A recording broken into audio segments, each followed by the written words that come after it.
Hi అండి, welcome to our channel. ఈరోజు క్లాస్లో జీవశాస్త్రం బోధనా పద్ధతులు బయాలజీ మెథడాలజీలోని టాపిక్స్ని ఎక్స్ప్లెయిన్ చేసుకుందాం. విజ్ఞాన శాస్త్రం పరిచయం గురించి చాలా టాపిక్స్ ఉన్నాయన్నమాట.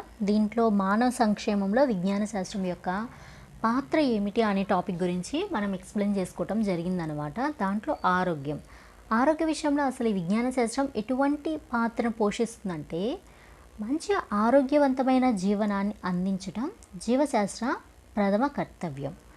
అంటే మంచి ఆరోగ్యకరమైన జీవితాన్ని అందించడం జీవశాస్త్రం యొక్క ప్రథమ కర్తవ్యం అంటే అవును. ఎందుకంటే ఈ మంచి హెల్త్ అనేది అందించడం మ్యాథ్స్ పని కాదు, మ్యాథమెటిక్స్ పని కాదు, ఫిజిక్స్ పని కాదు, కెమిస్ట్రీ పని కాదు, ఇంకో సోషల్ పని కాదు. ఓన్లీ జీవశాస్త్రం యొక్క పని మాత్రమే. ఎందుకంటే జీవం అంటేనే లైఫ్.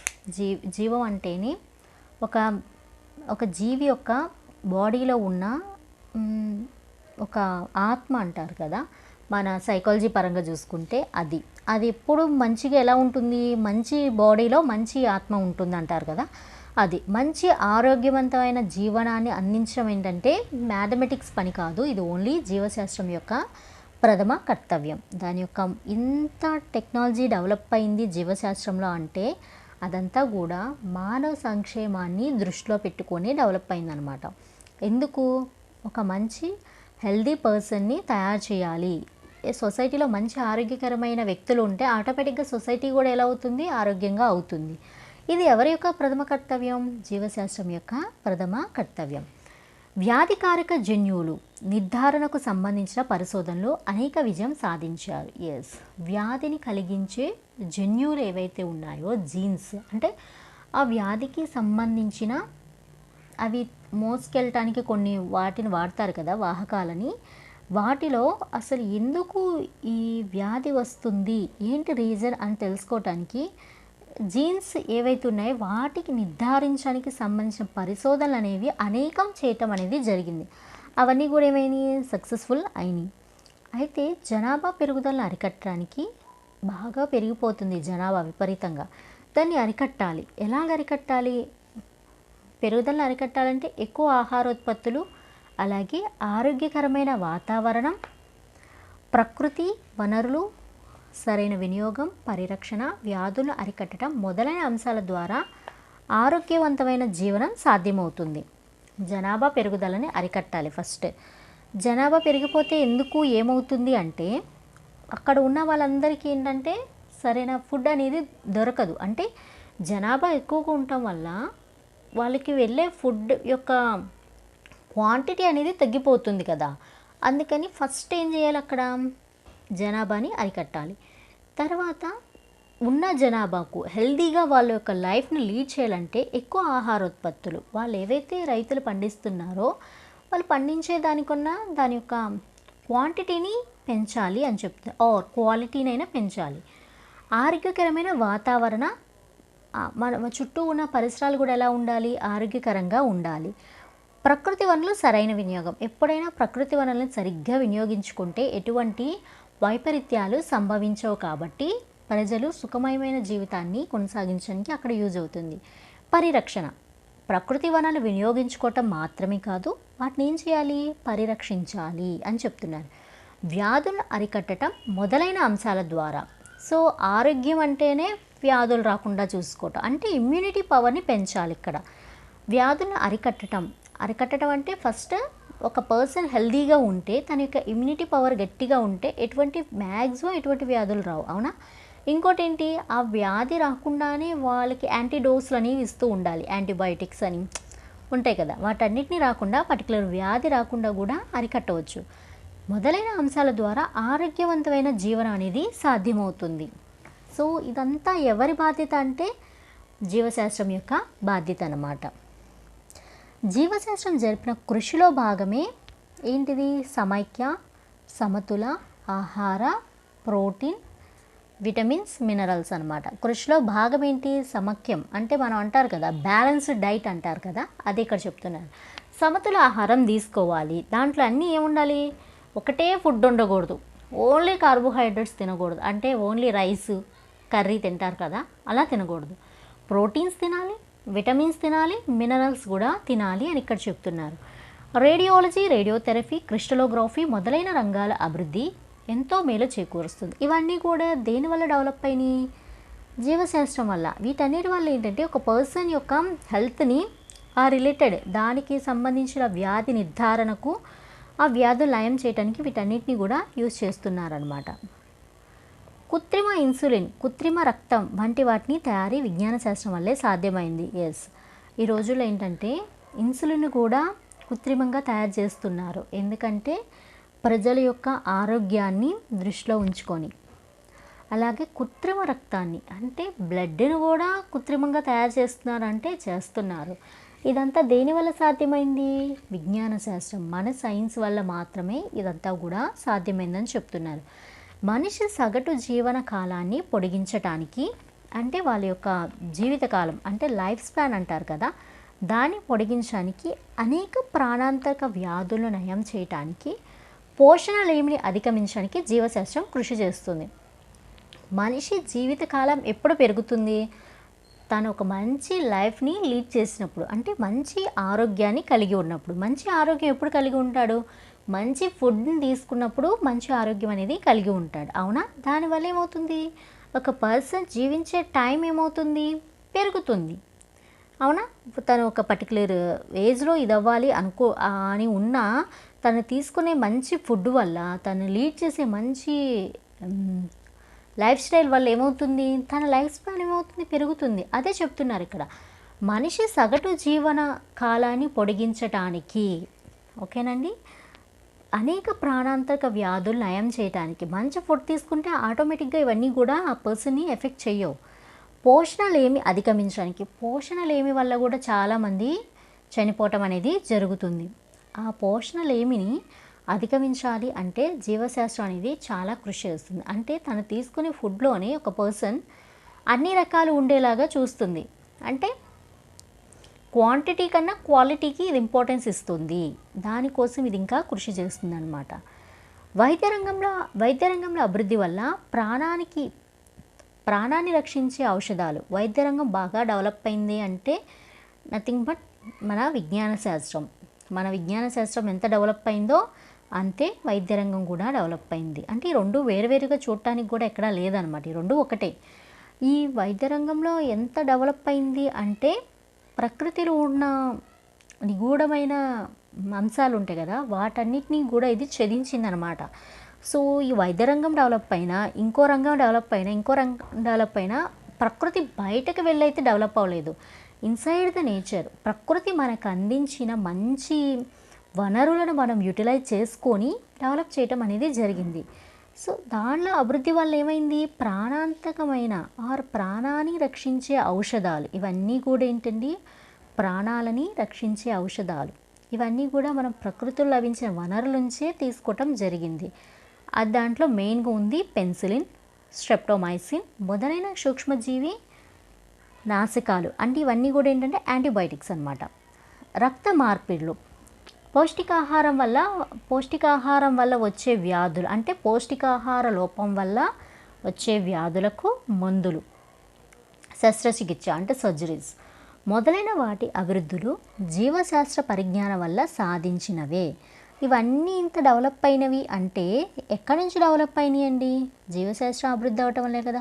జీవశాస్త్రం యొక్క నాలెడ్జ్ని యూటిలైజ్ చేసుకునే కదా ఇవన్నీ కూడా డెవలప్ అయినవి. జీవశాస్త్రం లేకపోతే అంటే రక్త మార్పులు ఎక్కడ ఉంటాయి? పెన్సిలిన్ ఎలా కనుక్కుంటారు? యాంటీబయాటిక్స్ అన్నీ ఎలా కనుక్కునేవాళ్ళు? పౌష్టికాహార లోపం వల్ల వచ్చే వ్యాధులకు మందులు ఎలా కనుక్కునేవాళ్ళు? ఇవన్నీ కూడా వాళ్ళు కనుక్కున్నారు. ఈరోజు ఇవన్నీ యూటిలైజ్ చేసుకుంటున్నారు ప్రజలు అంటే నథింగ్ బట్ జీవశాస్త్రం.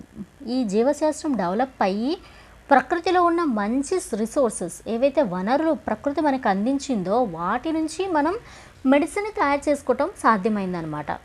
జీవశాస్త్ర పరిజ్ఞానం అనేక రకాలుగా జీవన ప్రమాణాలను మెరుగుపరిచి ఆహ్లాదకరంగా జీవించడానికి తోడ్పడుతుంది. ఎస్, ఈ జీవశాస్త్రం రిలేటెడ్ నాలెడ్జ్ ఏదైతే ఉందో ఒక రకంగా కాదు, అనేక రకాలుగా జీవన ప్రమాణాలు మెరుగుపరచడంలో ఆహ్లాదకరంగా, అంటే ఒక మనిషి ఒక హెల్దీ లైఫ్ స్టైల్ని లీడ్ చేయటానికి ఎన్నో రకాలుగా యూజ్ అవుతుంది. ఆహ్లాదకరంగా జీవించడానికి కూడా తోడ్పడుతుంది. ఇది ఆరోగ్య రంగంలో మానవ సంక్షేమం కోసం జీవశాస్త్రం చేసిన కృషి అనమాట. నెక్స్ట్ వచ్చేసి జనసాంద్రత అరికట్టడం. అంటే పెరిగిపోతున్న జనాభాను ఎలా అరికట్టాలి అనేది ఒక సమస్యగా ఉంది ఒకానొక టైంలో. ఏంటంటే ఆర్థిక, సామాజిక, సాంస్కృతిక అంశాలలో సమస్యలకు జనాభా పెరుగుదల కారణమవుతుంది. ఎస్, జనాభా పెరుగుదల ఈ అంశాలన్నింటిలో అనేక సమస్యలు ఉన్నాయి. ఆర్థికంగా సమస్యలు ఉన్నాయన్నా జనాభా పెరుగుదల, సామాజిక సమస్యలున్నా జనాభా పెరుగుదల, సాంస్కృతిక అంశాల్లో సమస్యలున్నా జనాభా పెరుగుదల. వీటన్నిటికీ ఒకటే రీజన్ ఏంటిది? జనాభా పెరుగుదల రీజన్గా చూపించడం జరిగిందనమాట ఒకానొక టైంలో. జనాభా పెరుగుదలను నియంత్రించడానికి అందుబాటులోకి వచ్చిన విధానాలు జీవశాస్త్ర పరిజ్ఞానంలోనివే. జనాభా పెరుగుతుంది అంటే దాన్ని అరికట్టాలి, దాన్ని కంట్రోల్ చేయాలి అంటే అక్కడ యూజ్ అయింది మ్యాథ్స్ కాదు, ఫిజిక్స్ కాదు, కెమిస్ట్రీ కాదు, సోషల్ కాదు, ఇంకోటి కాదు, ఓన్లీ జీవశాస్త్రం యొక్క పరిజ్ఞానం అని ఇక్కడ చెప్పడం జరుగుతుంది. కాలుష్య నివారణ ఇంకోటి వచ్చేసి ఏంటంటే టాపిక్ కాలుష్య నివారణలో అసలు జీవశాస్త్రం యొక్క కృషి ఏంటి అంటే మానవ చర్యల వల్ల కాలుష్యం పెరగటం, వాతావరణంలో కార్బన్ డైఆక్సైడ్ పెరిగి వేడిమి రెండింతలు అవుతుంది. మానవ చర్యలు అంటే మనిషి యొక్క కొత్త పోకడల వల్ల ఏం చేస్తున్నారు? రకరకాల వస్తువుల్ని కనిపెడుతూ ఉన్నారు, అవునా? విచక్షణ రాహిత్యంగా ప్రకృతి వనరులు కూడా యూటిలైజ్ చేసుకుంటున్నారు. ఇంకా చాలా రకాల చర్యలు అంటే ఏదైతే యూజ్ఫుల్గా ఉంటుందో వాటన్నిటిని రిమూవ్ చేసుకుంటూ వెళ్ళిపోతున్నారు. అది మానవ చర్యలే కదా. అంటే ప్రకృతిలో ఉన్న ఏ జీవి కూడా ప్రకృతి ఇచ్చిన వనరులని రిమూవ్ చేయదు. ఏ జీవైనా కూడా వాటిని యూటిలైజ్ చేసుకోవటమే దానికి తెలుసు, కానీ రిమూవ్ చేయటం అనేది తెలియదు అనమాట. ఒక మనిషికి మాత్రమే తెలుసు. యూజ్ఫుల్ అవుతుంది అని తెలిసి కూడా వాటిని ఏం చేస్తాం? రిమూవ్ చేసేస్తారు. అది మానవ చర్యల వల్ల ఏమవుతుంది? కాలుష్యం అనేది పెరిగిపోతుంది. దానివల్ల ఏమవుతుంది? వాతావరణంలో కార్బన్ డైఆక్సైడ్ పెరిగి వేడిమి అనేది డెవలప్ అవుతుంది. సో ఏదైతే యూజ్ఫుల్గా ఉందో వాటిని ఏం చేస్తున్నారు? ఇక్కడ కంప్లీట్గా రిమూవ్ చేసేస్తున్నారు. దానివల్ల ఏమవుతుంది? పొల్యూషన్ అనేది డబల్ అయిపోతుంది. ఏదైతే ప్రకృతి మనకి సహజంగా చల్లబడటానికి ఒక ప్రాసెస్ని ఏదైతే ఇచ్చిందో దాన్ని రిమూవ్ చేసేస్తున్నారు. దానివల్ల ఏమవుతుంది? కార్బన్ డైఆక్సైడ్ పెరిగిపోతుంది. ఆ కార్బన్ డైఆక్సైడ్ పెరగటం వల్ల ఏమవుతుంది? వాతావరణం మొత్తం కూడా ఉన్నదానికన్నా 2 times బెటర్గా, అంటే 2 times రెండింతలు, అంటే డబల్ వేడవుతుంది అని చెప్తున్నారు వాతావరణం. తద్వారా ఏం జరుగుతుందంటే కొన్ని జీవజాతులు అంతరించిపోవటం వల్ల జీవ పరిమాణంలో తరుగుదల కనిపిస్తుంది. ఎస్, మనం చేసిన అంటే ఒక మానవుడు చేసిన తప్పిదానికి మానవుడు రీజన్ అవుతున్నాడు. కానీ ఏమీ అరగని కొన్ని జీవజాతులు ఉంటాయి కదా, నోర్లేని జీవులు, అవన్నీ ఏమైపోతున్నాయి అంటే ఈ పెరిగిన వాతావరణంలో వాటి యొక్క జీవితాన్ని మనుగడ సాగించలేక ఏమవుతున్నాయంటే అంతరించిపోతున్నాయి అన్నమాట. అవి ఉండలేకపోతున్నాయి, అవి తట్టుకోలేకపోతున్నాయి అంత వేడిని. అంతరించిపోవడం వల్ల ఏం జరుగుతుంది? జీవ పరిమాణంలో తరుగుదల. ఈ జీవ పరిణామంలో ఏంటంటే ఒక పర్టికులర్ జీవులు అనేవి కంప్లీట్గా ఉండకుండా పోతున్నాయి. ఒకటి, ఈ నేచర్లో ప్రతి ఒక్క జీవికి దాని యొక్క పాత్ర ఎంతో కొంత ఉంటుంది. నేచర్ కొన్ని జీవులు పెట్టింది అంటే ప్రతి చిన్న జీవి నుంచి ప్రతి ఒక్క పెద్ద జీవి వరకు అది ఆ వాతావరణంలో ఆ ప్రకృతిలో ఉంటే దానివల్ల యూజ్ ఉంటుంది. ఏ ఒక్కటి కంప్లీట్గా అంతరించిపోయినా కూడా మొత్తం బ్యాలెన్స్ తప్పిపోతుందన్నమాట. సో మనం చేసే రీజన్స్ వల్ల ఇండైరెక్ట్గా మనకే, అంటే మానవుడు చేసే తప్పిదాల వల్ల అటు తిరిగి మానవుడికే నష్టం జరుగుతుంది. అది కొంత ఎక్కువగా నష్టపోయేది ఏంటంటే నోర్లేని జీవులు అనమాట. జీవజాతులు అవి ఏమవుతున్నాయి? కంప్లీట్గా అంతరించిపోతున్నాయి. ఎవరికి కంప్లైంట్ చేయలేవు కదా అందుమాట. అయితే కాలుష్య నివారణకు అటవీ ప్రాంతాలు, రిజర్వాయర్లు. కాలుష్య నివారణకి ఏంటంటే ఇక్కడ ఏంటంటే అడవి ప్రాంతాలు ఉంటాయి కదా, అవి రిజర్వాయర్ అంటే రిజర్వ్ చేసుకున్నారు. అంటే ఇవి కాలుష్యం నివారించడం కోసం ఇక్కడ మొక్కలు పెంచాలి అని అలా కొన్ని పద్ధతులు ఉంటాయి కదా, అలా చేసి ఆ పర్టికులర్ ప్లాంట్స్ ఏం చేస్తున్నారు? రక్షించే చర్యలు చేపడుతున్నారు.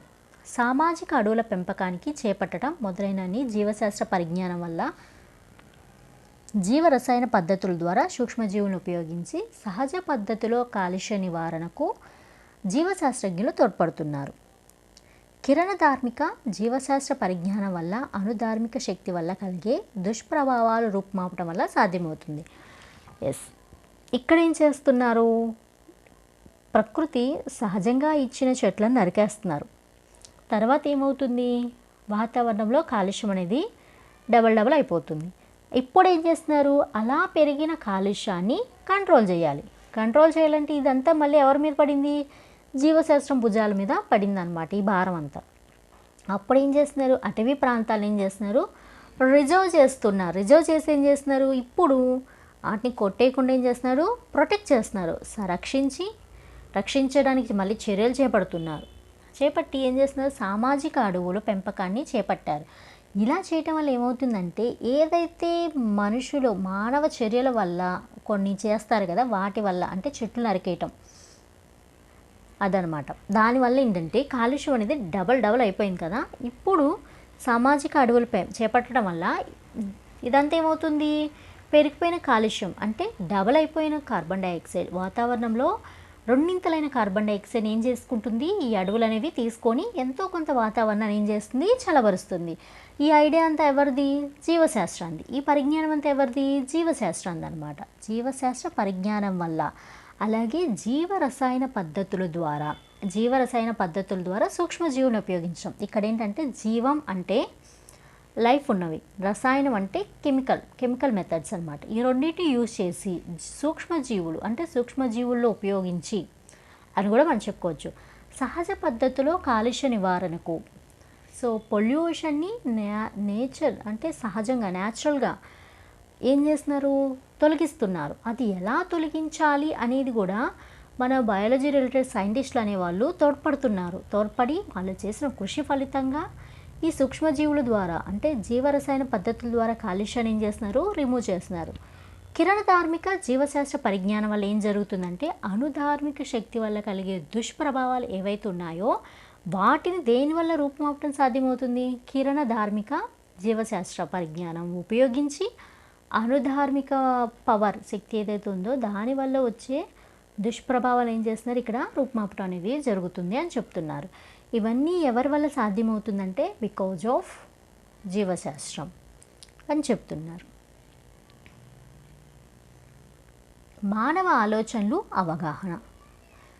ప్రకృతిలో మానవుని స్థానం, ప్రకృతి పట్ల సరైన దృక్పథం జీవశాస్త్ర జ్ఞానం అందిస్తుంది. ప్రకృతిలో మానవునికి ఏ స్థానం పెట్టింది, మానవ ఆలోచన విధానాలు మారాలి, తన స్థానం ఏంటి, తన స్థాయి ఏంటి అనేది తను తెలుసుకోవాలి. ప్రకృతి పట్ల సరైన దృక్పథం అనేది ఉండాలి అని జీవశాస్త్ర పరిజ్ఞానం అనేది అంటే జీవశాస్త్రం రిలేటెడ్ జ్ఞానం అనేది ఆ మనిషికి తెలిస్తే తన యొక్క స్థానం ఏంటో తను తెలుసుకోగలుగుతాడు. పుట్టుక, పెరుగుదల, వివిధ పరిస్థితుల కారకాలు, ప్రకృతిలో అనేక అంశాల మధ్య సమన్వయం, తుఫాను, వరదలు, మొక్కలు, పుష్పాలు, వాటి పాత్ర, వీటన్నిటి గురించి మానవుని అవగాహన మరింత పెరిగి ప్రగతి పదంలో మానవునికి సహాయపడుతుంది. జీవశాస్త్రం ఏం చేస్తుందంటే ఒక మనిషి యొక్క ఆలోచన విధానాన్ని మార్చడానికి, అలాగే తన గురించి తన అవగాహన చేసుకోవడానికి యూజ్ అవుతుంది. ప్రకృతి మొత్తం నీకోసమే లేదు, అవునా? ప్రకృతి అనేది ప్రతి ఒక్క జీవరాశిది. ఈ మానవుడు అనేవాడు ఏమనుకుంటా అంటే ఈ ప్రకృతి తన కోసమే ఉంది, ప్రకృతిలో ఉన్న ప్రతి వనరు తనే యూటిలైజ్ చేసుకోవాలి, తన కోసం ప్రకృతి ఉంది అనుకుంటాడు. కాదు, మానవునికి ఎంత ఉందో ప్రకృతిలో స్థానం, మిగతా జీవరాశులకు కూడా అంతే స్థానం ఉంది. ఇది ఓన్లీ మనిషి కోసం మాత్రమే కాదు. తన స్థానం ఏంటి ప్రకృతిలో, అసలు ప్రకృతి అంటే ఏంటి, ఎలా యూజ్ చేసుకోవాలి, ఎలా యూజ్ చేయకూడదు, ఏం చేయాలి, ఏం చేయకూడదు, అసలు ఏంటి తన ఆలోచన విధానం, వీటన్నిటిని చేంజ్ చేయడానికి జీవశాస్త్రం అనేది వాడికి ఒక నాలెడ్జ్ చేస్తుంది, వాడిని ఎడ్యుకేట్ చేస్తుంది అనమాట ప్రకృతి గురించి. ఎవరిని, మనిషిని. పుట్టుక కానీ పెరుగుదల, వీటన్నిటి పరిస్థితులు, ప్రకృతిలో ఏమేమి వాటిని సమన్వయం ఉంటుంది, అసలు తుఫాన్లు ఎందుకు వస్తున్నాయి, ఒక మనిషి ఎందుకు పుడుతున్నారు, ఎందుకు చనిపోతున్నారు, పెరుగుదల ఎలా జరుగుతుంది, వీటన్నిటి గురించి కూడా జ్ఞానం అందిస్తుంది. తుఫాన్లు రావటానికి ఏంటి, మానవ చర్యలే కారణం, అవునా? అది ప్రకృతి గురించి ఇదంతా కూడా జీవశాస్త్రం అందిస్తుంది.